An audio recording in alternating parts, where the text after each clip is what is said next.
আমাদের ভুইয়াবাড়ি ঈদগাহ মাঠ এটা। একসময় আমরা ভুইয়াবাড়ির ছেলেরাই খেলা করতাম, সাথে আশেপাশের অল্প কিছু সংখ্যক ছেলেরা আসতো। বেসিক্যালি আমরা ভুইয়াবাড়ির ছেলেরাই খেলা করতাম।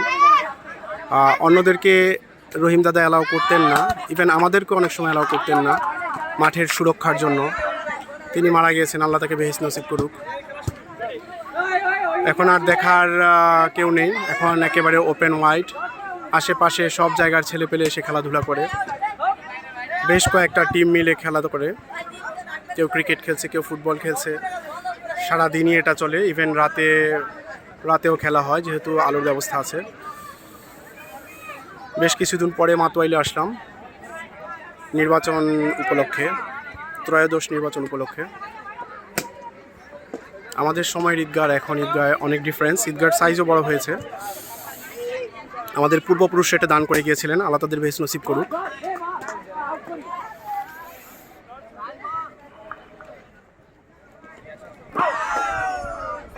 বিশাল ময়দান,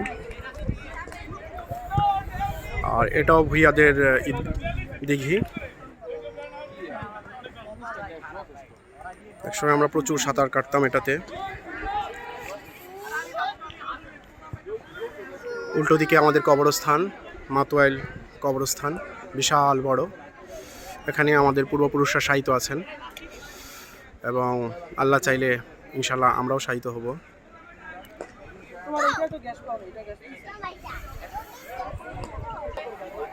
মাতোয়াইল আসলে মোহাম্মদ এখানে আসাটা খুব পছন্দ করে, বাসার পাশেই। ঈদগাতে দৌড়াদৌড়ি করে আর এখান থেকে নুড়ি পাথর নিয়ে দিঘির পানিতে ছুঁড়ে মারে, এটাই ওর প্রিয় খেলা।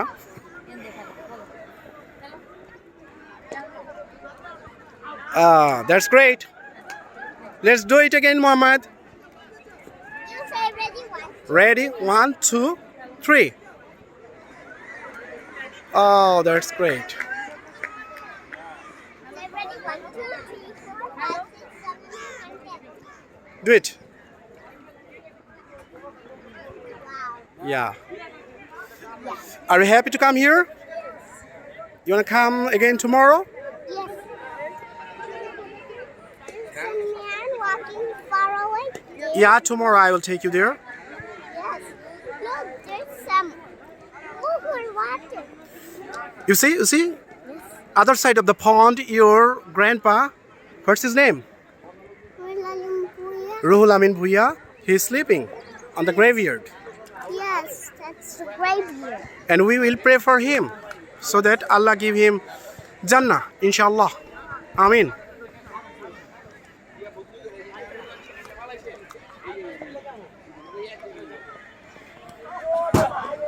এই মাঠের পাশে আমাদের বাড়ি, ভুইয়া বাড়ি।